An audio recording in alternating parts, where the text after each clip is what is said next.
सावकाश डोळे उघडा.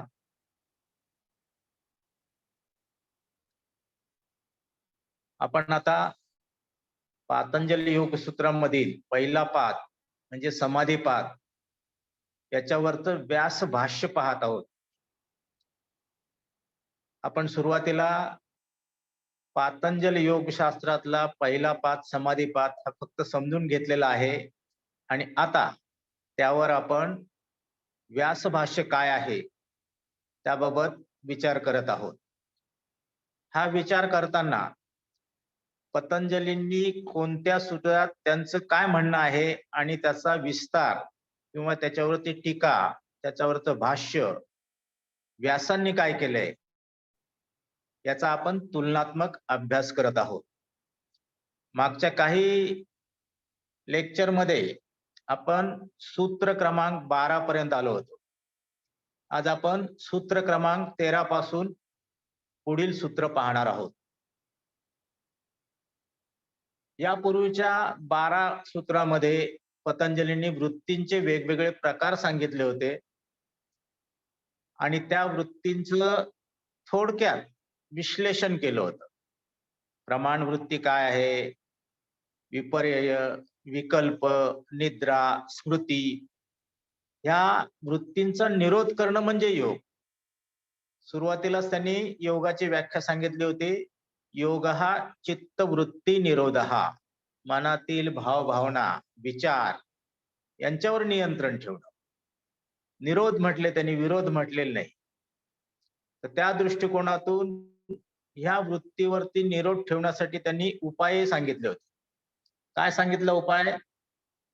तत्र स्थितो यत्नोभ्यासः, म्हणजे या वृत्तीवरती विजय मिळवण्यासाठी त्यांनी अभ्यास वैराग्य सांगितलं होतं.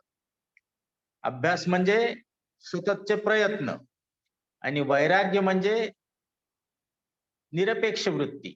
कार्य करत राहायचं पण त्यापासून फळ काय मिळेल याची अपेक्षा करायची नाही.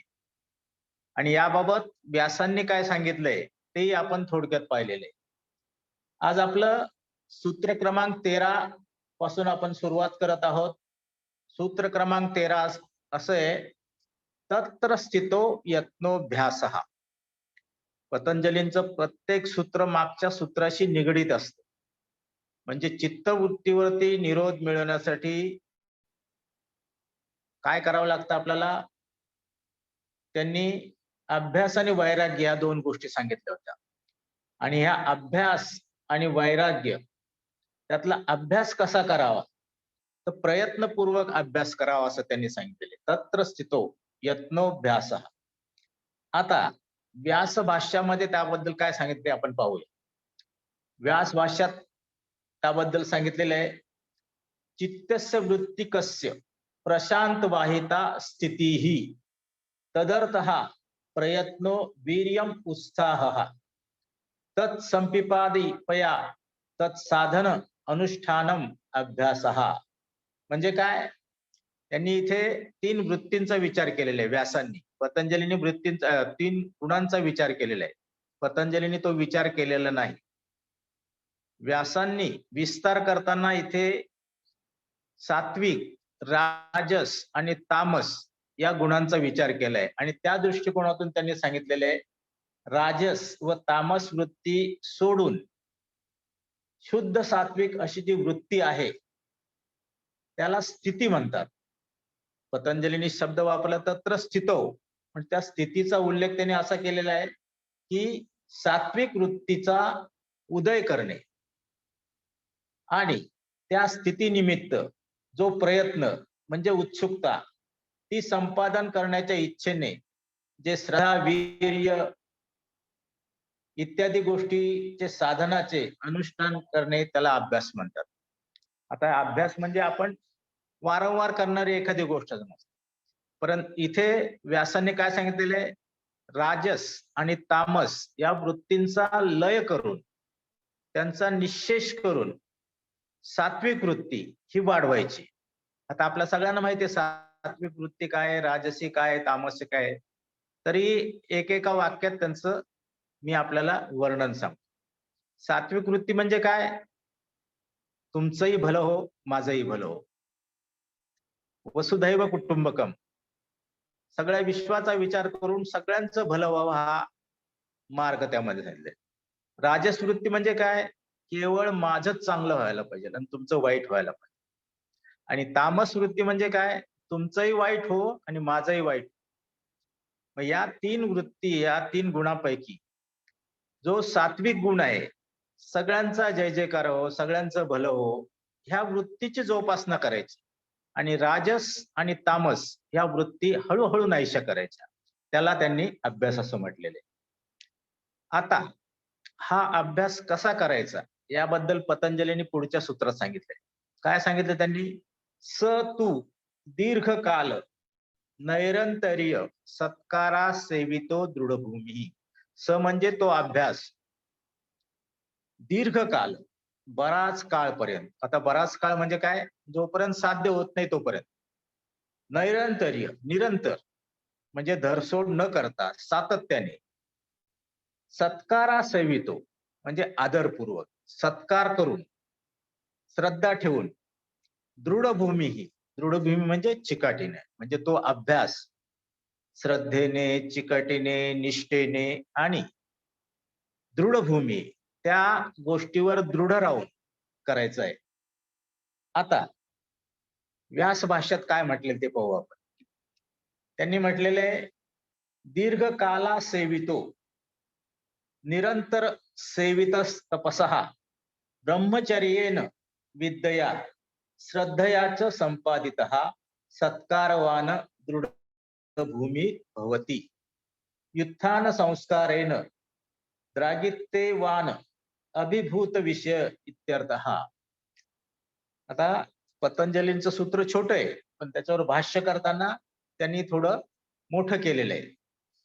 त्याचा अर्थ असा की अनादिशाहीहान संस्काराने अभ्यासाचा प्रबंध झाल्याने स्थिती संपादन कशी होईल, म्हणजे त्यांनी शंका निर्माण केली.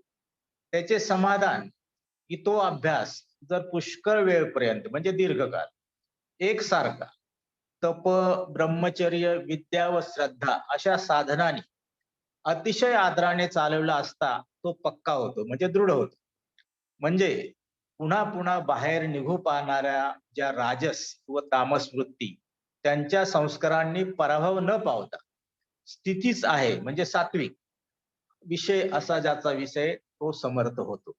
म्हणजे व्यासांनी तेच सांगितलेले, परंतु आणखीन थोडस त्यांनी वाढवलेले. पतंजलीने जसं सांगितलंय की स तू दीर्घकाल नैरंतर्य सत्कारा सेवितो दृढभूमी. दीर्घकाल अभ्यास करायचा, त्यात खंड पडू द्यायचं नाही, निरंतर करायचा, आदरपूर्वक करायचा आणि चिकाटीने करायचा. आता याच्यात त्यांनी तप, ब्रह्मचर्य, विद्या आणि श्रद्धा ह्या गोष्टी जोडलेल्या आहेत. म्हणजे हा अभ्यास करताना तप म्हणजे काय? त्रास सहन करून. ब्रह्मचर्य म्हणजे काय? आपला वीर्यनाश न करता. विद्या म्हणजे काय? ज्ञान. आणि श्रद्धा म्हणजे आपल्याला माहिती आहे श्रद्धा काय. अशा गोष्टींनी युक्त करायचं, म्हणजे तो पक्का होतो आणि लवकर दृढ होतो. आता यानंतर 15व्या सूत्रात पतंजलीने सांगितलेले आहे दृष्टानुश्रविक विषय वितृष्णस्य वशीकार संज्ञा वैराग्यम. आता इथे पतंजलींनी अगोदर अभ्यासाबाबत सांगितलंय, नंतर वैराग्याबाबत सांगितलं. वृत्तींचा निरोध करताना ह्या 2 गोष्टी सांगितलेल्या, अभ्यास वैराग्याभ्याम तन्निरोधा. आता अभ्यास काय ते त्यांनी सांगितलंय. आता वैराग्य म्हणजे काय? आता पतंजलींच्या सूत्रानुसार दृष्टानुश्रविक विषय वितृष्णस्य वशीकार संज्ञा वैराग्यम. दृष्ट म्हणजे पाहिलेलं, अनुश्रविक म्हणजे ऐकलेलं. जे आपण काही पाहिलेलं आहे, जे काही ऐकलेलं आहे त्याच्याविषयी उदासीनता म्हणजे अटॅचमेंट न ठेवता, मोह न ठेवता जे आपलं वर्तणूक आहे ते चालू द्यायचं, त्याला वैराग्य म्हटलेलं आहे. आता भाष्यकार काय म्हणतात ते आपण पाहूया. श्रियोन्नपानमैश्वर्यम इति दृष्ट विषय वितृष्णस्य स्वर्ग वैदेह प्रकृती लयात्व प्राप्तानुश्रविक विषये वितृष्णस्य दिव्यादिव्य विषये संयोगेपि चित्तस्य विषय दोष दर्शनः प्रसंख्यान बलादना भोगात्मिका हेयोपादेशून्य वशीकार संज्ञा वैराग्यम. आता याचा अर्थ त्यांनी काय सांगितलं पहा. स्त्रिया, खाणेपिणे, ऐश्वर्य इत्यादी इहलोकी प्राप्त होणाऱ्या विषयाविषयी तृष्णारहित व स्वर्ग, विदेहत्व, प्रकृती विलीनत्व हे जे अनुश्रविक म्हणजे वेदापासून समजलेले विषय त्यांच्या प्राप्तीविषयी इच्छा नसणारे अशा पुरुषांच्या विषयदोष आणणाऱ्या चित्ताची जी उदासीनता तीच वशीकार संज्ञा वैराग्य म्हणतात. आता हे जे ज्या वेळेला भाष्य लिहिलेलं आहे त्यावेळेला सामाजिक परिस्थिती वेगळी होती. आजकाल आपण स्त्रियांना पुरुषाबरोबर सन्मानाने वागवतो.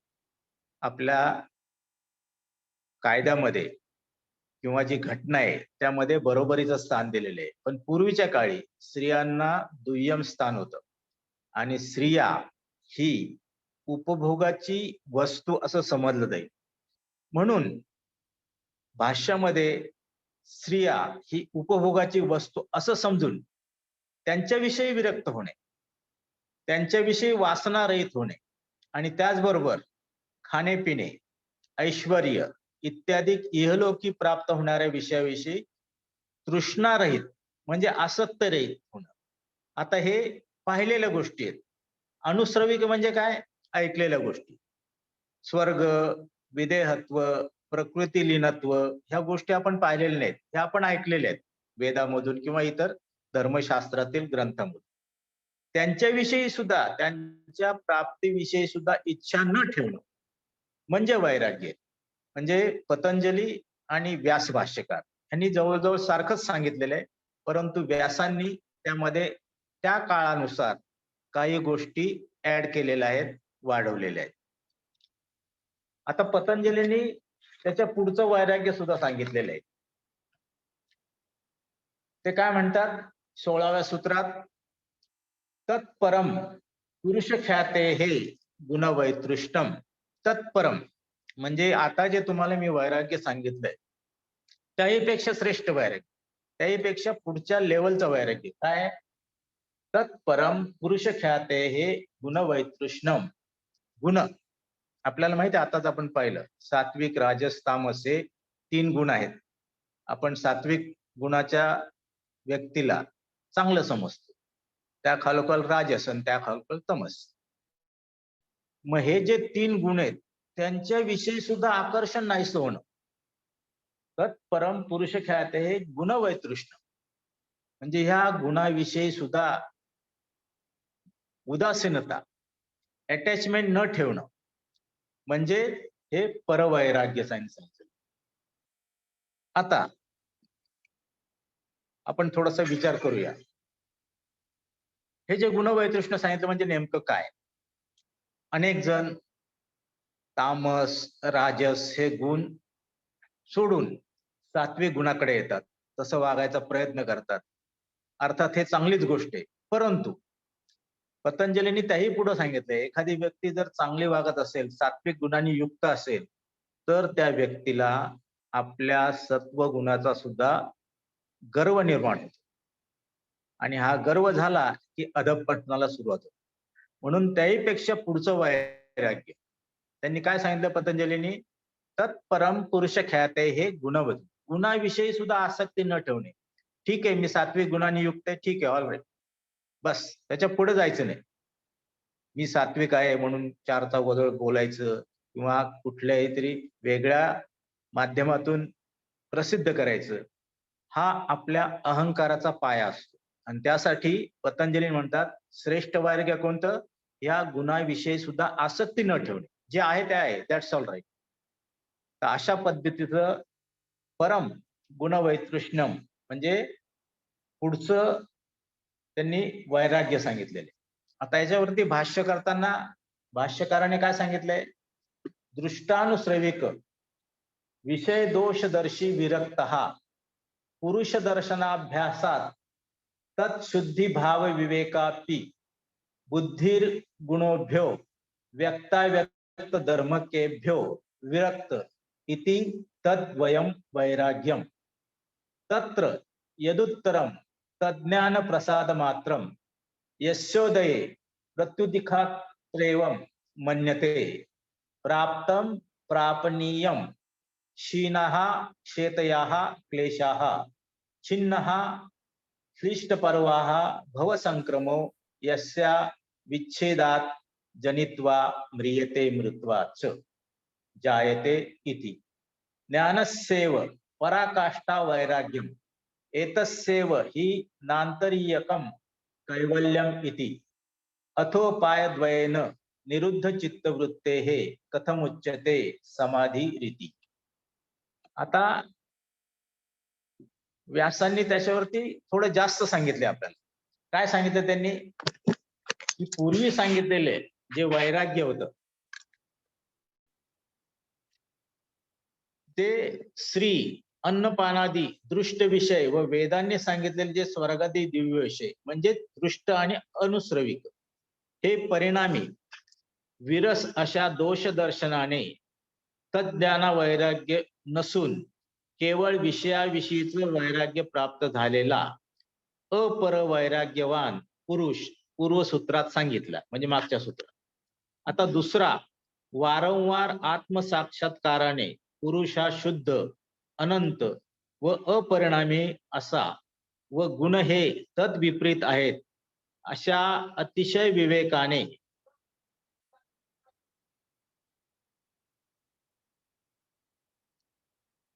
ठीक आहे सूक्ष्म कार्यावर राहणारे जे सत्वादी गुण त्यापासून सुद्धा वैराग्ययुक्त असा हा परवैराग्यवान पुरुष होय. म्हणजे व्यासांनी तेच सांगितलेलं आहे परंतु थोडीशी माहिती त्यांनी अधिक वाढवलेली आहे. अशा प्रकारे पतंजलीच्या प्रत्येक सूत्रावरती व्यासांनी भाष्य केलेलं आहे आणि ते त्या काळानुसार असल्यामुळे आज आपल्याला समजायला थोडंसं अवघड जाते किंवा काही भ्रम निर्माण होतात. परंतु आपण पतंजलींची मूळ सूत्र विचारात घेऊन त्याच्या अनुषंगाने याचा जर विचार केला तर आपल्याला तो भ्रम पैदा होणार नाही.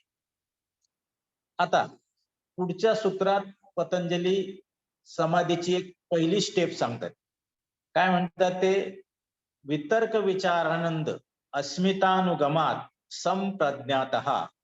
संप्रज्ञात हा समाधीचा एकदम प्राथमिक प्रकार आहे.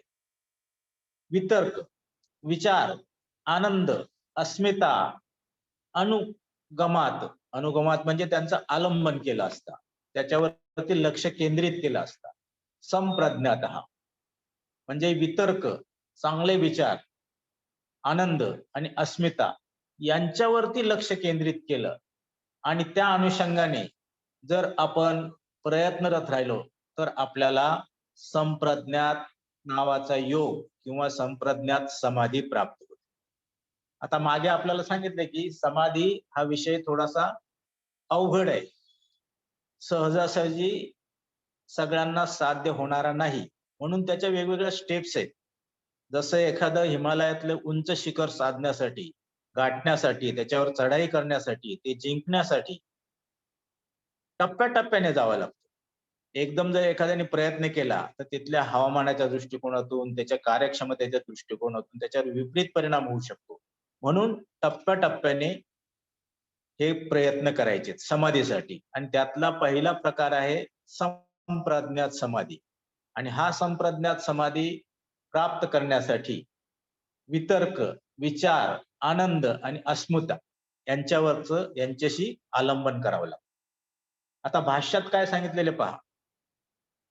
वितर्क कश्चितस्यालंबने स्थूल अभोगः सूक्ष्मो विचारः आनंदो ल्हादः एकात्मिका संविदस्मिता तत्र प्रथम चतुष्टानुगतः समाधिः सवितर्कः द्वितीयो वितर्क विकलः सविचारः तृतीयो विचार विकलः सानंदः चतुर्थ द्विकलो अस्मिता मात्र इति सर्व एत सालंबना समाधयः अथा संप्रज्ञात समाधि किमुपायः किम स्वभाव चेती.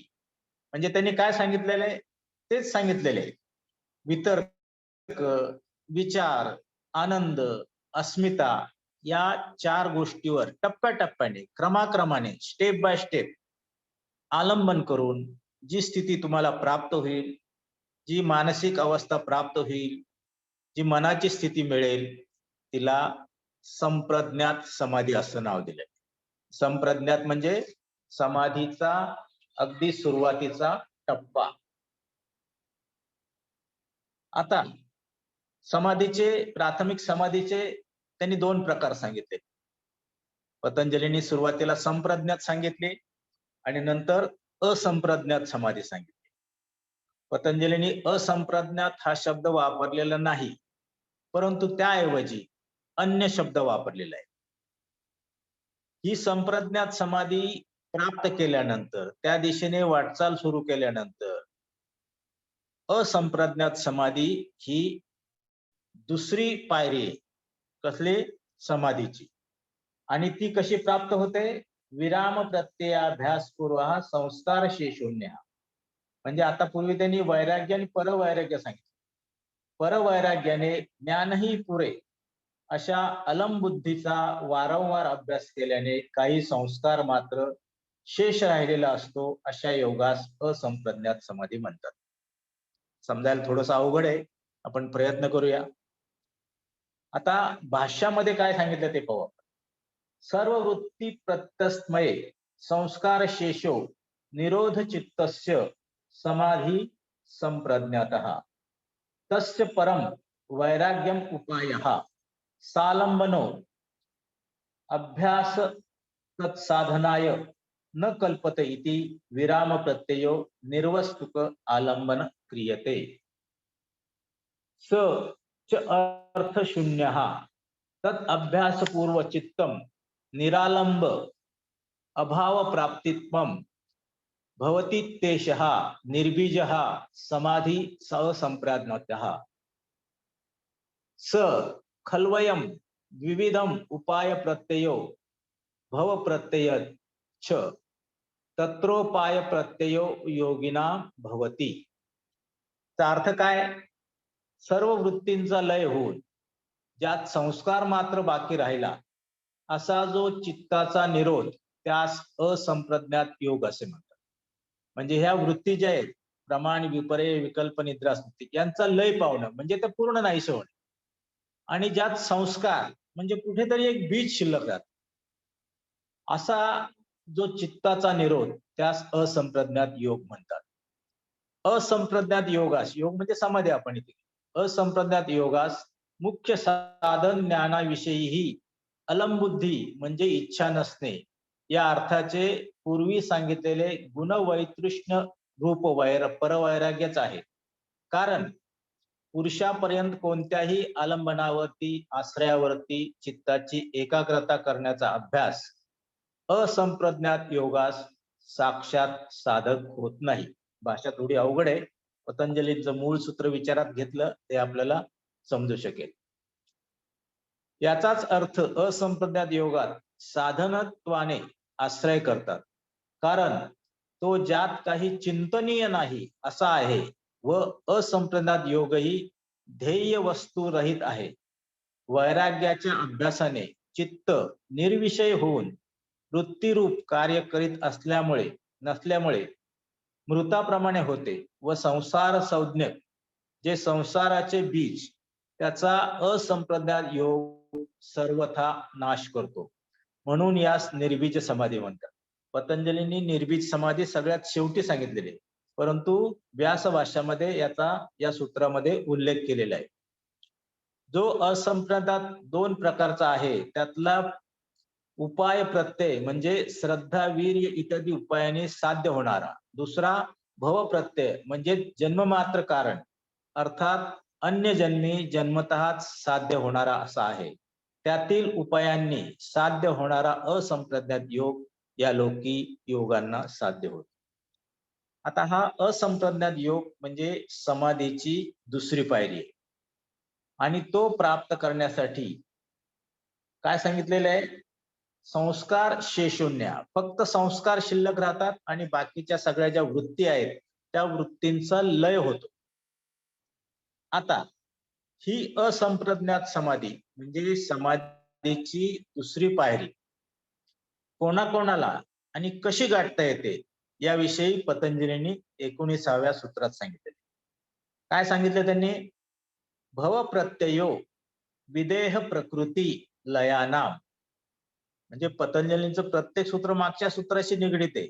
आता इथे पण फक्त त्यांनी भव प्रत्यय आणि विदेह प्रकृती लयानाम हे 2 शब्द वापरले, परंतु त्याचा अर्थ असंप्रज्ञात समाधीपर्यंत पोहोचतो.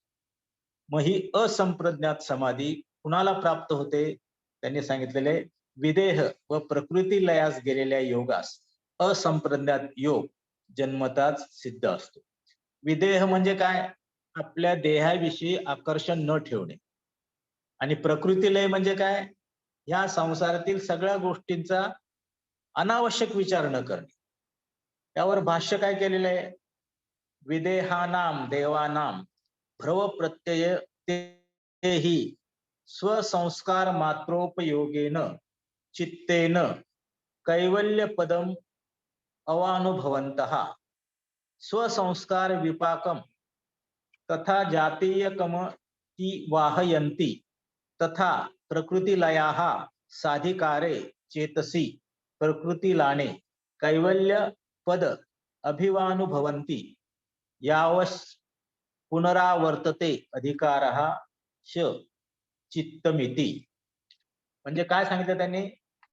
पतंजलीने सांगितले त्याच्यातच त्यांनी थोडीशी वाढ केलेली. काय म्हटलं त्यांनी?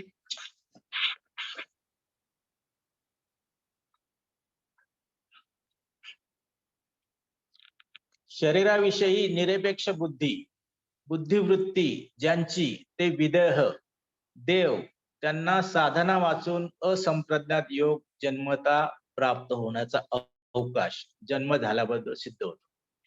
आता यात आपलं सध्याचं उदाहरण, सध्याचं म्हणजे 300-400 वर्षापूर्वीचं उदाहरण देता येईल आपल्याला. ही असंप्रज्ञात समाधी श्री ज्ञानेश्वरांना जन्मताच प्राप्त होती. याचं कारण मागील जन्मात त्यांनी जे योगाबद्दल कार्य केलं होतं, योग केला होता, त्याचं फळ म्हणून या जन्मात त्यांना असंप्रज्ञात समाधी प्राप्त झाली. मग त्याच असंप्रज्ञात समाधीचे चमत्कार म्हणून आपण अनेक गोष्टी पाहिलेल्या आहेत. त्यांनी त्यांच्या बहिणीला मुक्ताबाईला त्यांच्या पाठीवर मांडे भाजायला लावले होते, निर्जीव भिंत चालवली होती. असे अनेक चमत्कार जे आहेत, हे चमत्कार त्यांनी वयाच्या 16व्या वर्षाच्या आत केले होते. योग करणं, योगाच्या सिद्धी प्राप्त करणं हे जन्मजन्मीचं काम आहे. एका जन्मात ते साध्य होत नाही. म्हणून त्यांना विदेह प्रकृती आणि लयानाम असं म्हटलेले. त्यात संस्कार मात्र शिल्लक राहिलेला आहे, ज्याचा अशा निरोधावस्थेत असणाऱ्या चित्ताने मोक्षपदास प्राप्त झाल्याप्रमाणे आणि व्युत्थान समयी आपल्या देहभावात प्रापक अशा संस्काराच्या फलास प्राधर्म कर्माधीन उत्सासे संपवितात, नंतर मुक्त होतात. ईश्वराच्या उपासनेने अथवा प्रकृती देवतेच्या उपासनाने जे आवरण विशिष्ट ब्रह्मांडातून निघून लिंग शरीरासह प्रकृत्यावरणात गेले ते प्रकृतीलय होत. आता इथे लिंग शरीर म्हटलेले, आपल्याला स्थूल शरीर आहे, तसं सूक्ष्म शरीर आहे आणि कारण शरीर आहे आणि लिंग शरीर आहे. कारण शरीर आणि लिंग शरीर म्हणजे एकच आहे. त्यामुळे आपोआपच संसार शेष प्रकृतीत लीन झाला असता असंप्रज्ञात योगात कैवल्य पदाप्रमाणे सुखानुभव घेतात.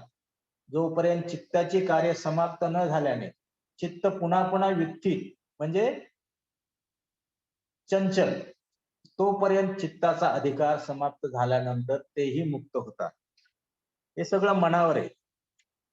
पतंजलीने सांगितले योग चित्तवृत्ती निरोधा. योग म्हणजे काय? मनाचं नियंत्रण. आणि शेवटी मनोलय सांगितलं त्यांनी, म्हणजे मनाचा सुद्धा विसर पडणे, तेव्हा मोक्ष प्राप्ती होते. आता ह्या गोष्टी आपल्या समजुतीच्या बाहेर आहेत.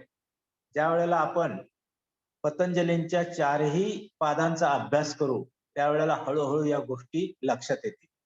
व्यासांनी जे भाष्य केलेलं आहे त्यामध्ये 3ऱ्या 4थ्या पादातल्या सुद्धा अनेक गोष्टी आलेल्या आहेत, ज्या आपल्याला अजून पतंजलींच्या योगसूत्रानुसार माहित नाही.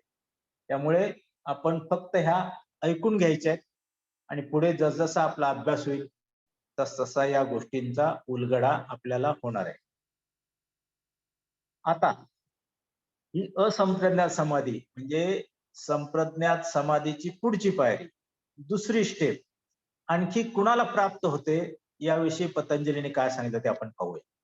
पतंजली म्हणतात 20व्या सूत्रात, श्रद्धा वीर्य स्मृती समाधी प्रज्ञापूर्वक इतरेशाम. इतरेशाम म्हणजे इतरांना म्हणजे जे अगोदर सांगितलेली विधेय प्रकृती किंवा मागच्या जन्माचं त्यांना पुण्य मिळालेलं नाही असे जे इतर लोक आहेत त्यांना ही समाधी सुद्धा प्राप्त करता येते. पण कशी प्राप्त करता येते? श्रद्धा म्हणजे पूर्ण विश्वास, वीर्य म्हणजे इथे अर्थ आहे उत्साह, श्रीमन नाही, स्मृती म्हणजे आठवण, समाधी प्रज्ञापूर्वक इतर. प्रज्ञा म्हणजे जी अशी बुद्धी जी पंच ज्ञानेंद्रियाद्वारे सुद्धा काम करू शकते. पंच ज्ञानेंद्रियांचा वापर न करता ज्या काही गोष्टी आपल्याला समजतात त्यांना प्रज्ञा असं म्हटले. तर पतंजली म्हणतात या 5 गोष्टीमुळे इतरांना ही असंप्रज्ञात समाधी प्राप्त होऊ शकते. त्याच्यावरती भाष्य काय केलेलं आहे? उपाय प्रत्यय योगिनाम भवती श्रद्धा चेतसः संप्रसादः सा हि जननीव कल्याणी योगिनं पाति तस्य श्रद्धदानस्य विवेकार्थिनो वीर्यम उपजायते समुपजात वीर्यस्य स्मृतिरूप इष्टते स्मृतिपत्थाने च चित्तम अनाकुलम समाधीयते समाहित चित्तस्य प्रज्ञा विवेक उपावर्तते येन यद वास्तु जानाति तदभ्यास विधिविषयच वैराग्य संप्राज्ञतः समाधीर भवति ते खलु नवयोगिनां मृदुमध्यादिमात्रोपायः भवन्ति तत्तद्या मृदुपाय मध्योपाय अभिमात्रपाय इति तत्र मृदुपायोपि विविधो मृदु संवेगो मध्य संवेगस्ति तीव्र संवेग वेगः इति तथा मध्योपायस्तथा धीमानोपाय इति. म्हणजे पतंजलीने जे सांगितले की श्रद्धा वीर्य स्मृती समाधी प्रज्ञापूर्वक इतरेशाम तेच यांनी सांगितलेले आहे. परंतु त्यामध्ये त्यांनी पतंजलींच्या पुढच्या सूत्रातला काही भाग ऍड केलेले आहे. मृदू मध्यादी मात्रत्वात ततोपी विशेष हे पतंजलींनी पुढच्या सूत्रात सांगितलंय. इथं त्यांनी या सूत्रावरती भाष्य करताना सांगितलं. ते काय म्हणतात त्याचा भाष्याचा मराठीत अर्थ काय आहे? पूर्वी सांगितलेले विदेह व प्रकृतिलीन याहून इतर योगांना केवळ जन्म झाल्याबरोबर असंप्रज्ञात योग साध्य होत नाही. तर श्रद्धा इत्यादी 5 उपाय पूर्वी असले पाहिजेत. अंतःकरणाची योगावर प्रीती असणे या श्रद्धा म्हणतात. ती श्रद्धा योगाने अनेक प्रतिबंध दूर करून माता पुत्रास रक्षिते याप्रमाणे रक्षण करण्यास समजतं. म्हणजे श्रद्धा जी आहे ही श्रद्धा आपलं रक्षण करते.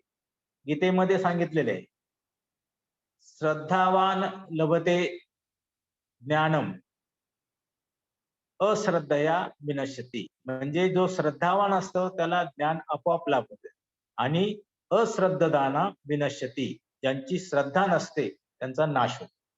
इथे सुद्धा तेच सांगितलेले. योग पुढे योगास श्रद्धेपासून योगास साधन जे जीव अथवा ईश्वर या दोहोपैकी एकाचे तत्वज्ञान त्यास विवेक म्हणतात. त्या विवेकाविषयी इच्छा असल्यामुळे उत्साह उत्पन्न होतो.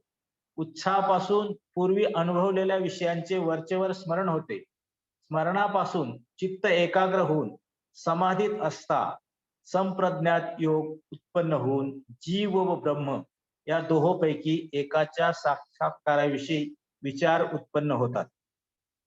तो विचार असा की ज्या योगाने खऱ्या वस्तू जाणले अशा प्रकारचा जो प्रज्ञाविवेक त्याच्या अभ्यासाने तेच विषय चिंतनात असल्यामुळे परवैराग्य उत्पन्न होऊन त्यापासून असंप्रज्ञात समाधी होते. हे योगी 9 प्रकारचे आहेत. आता आपल्याला डिटेलमध्ये जायचं नाही. आपल्याला व्यास भाष्याचा पतंजलींच्या सूत्रानुसार अभ्यास करायचा आहे.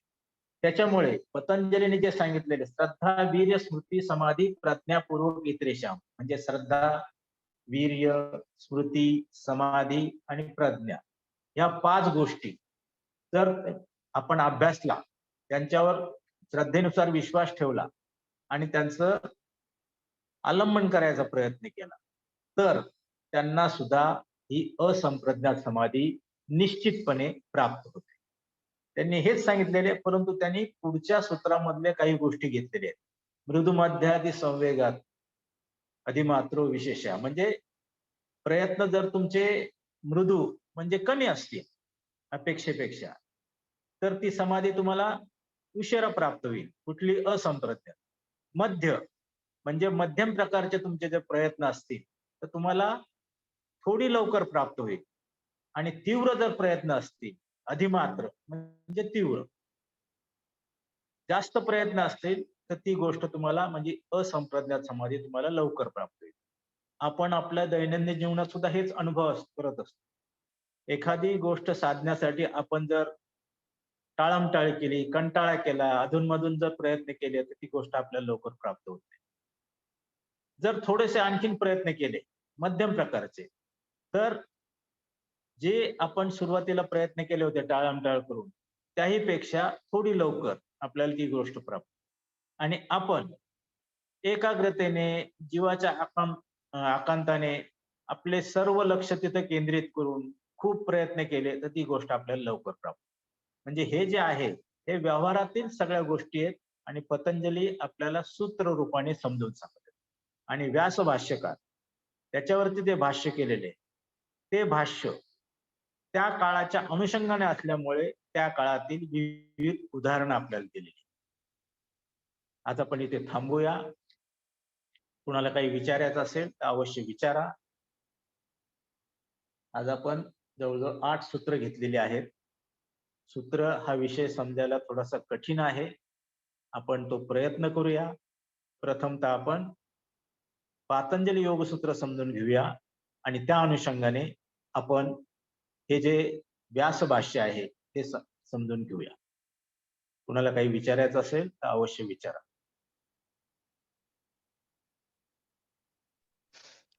हे व्यास भाष्याचे सूत्र पण म्हणजे जे दिलंय खाली ते पाठ पाहिजेत का?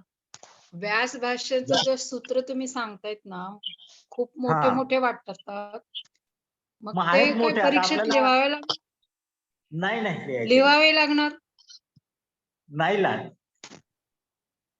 मग काय फक्त आशय लिहायचं? पाठांतर आशय पतंजलींच्या अमुक सूत्रावरती व्यासाने काय भाष्य केलेले आहे. अच्छा अच्छा ओके. थोडं फास्ट वाटतंय आज जरा, कारण आज जरा काय माहितीये का, हे 16 जुलैच्या अगोदर आपल्याला संपवायचंय. अच्छा अच्छा. हा आपल्या आता कसं आहे टाइम मॅनेजमेंट पण केली पाहिजे. मग यासाठी तुम्हाला सुरुवातीला पतंजलीची सूत्र समजून दिलेली आहेत. आणि मी आपल्या संस्थेच्या म्हणजे जिथून आपण परीक्षा देतात त्यांच्या लायब्ररीमध्ये माझे एक पुस्तक पाठवले, योग सागर, जे मराठीमध्ये आहे आणि त्यामध्ये प्रत्येक सूत्राचं विश्लेषण अतिशय व्यवस्थित केलेले आहे. त्यामध्ये प्रथमचं सूत्र, त्या सूत्राची संधी बोध, नंतर त्यातल्या प्रत्येक शब्दाचा अर्थ, नंतर सूत्राचा मूळ अर्थ, नंतर त्यावरती विवेचन, त्याच्यावरती उदाहरणं, शिवाय चित्र, अशा पद्धतीने प्रत्येक सूत्र मी समजून दिलेलं आहे. तर आपण जे आपले आयोजक आहेत त्यांना विचारून ते आपण प्राप्त करून घेऊ शकतो. म्हणजे तुम्हाला क्लिअर होईल. कारण पातंजली योगसूत्र हा विषय इतका गहन आणि मोठा आहे, तो लवकरात लवकर समजून घेणं अवघड आहे. खूप अवघड आहे त्यामुळे सर. पुस्तक रूपाने मी सगळी माहिती सविस्तर दिलेली आहे. बरं बघते सर मी जाऊन. योग सागर नावाचं पुस्तक आहे मराठीमध्ये, आणि ज्यांना इंग्लिश मध्ये हवं असेल त्यांना know yoga, KNOW, know yoga या पुस्तकात दिलेले आहे. ठीक आहे, आपण इथे थांबूया.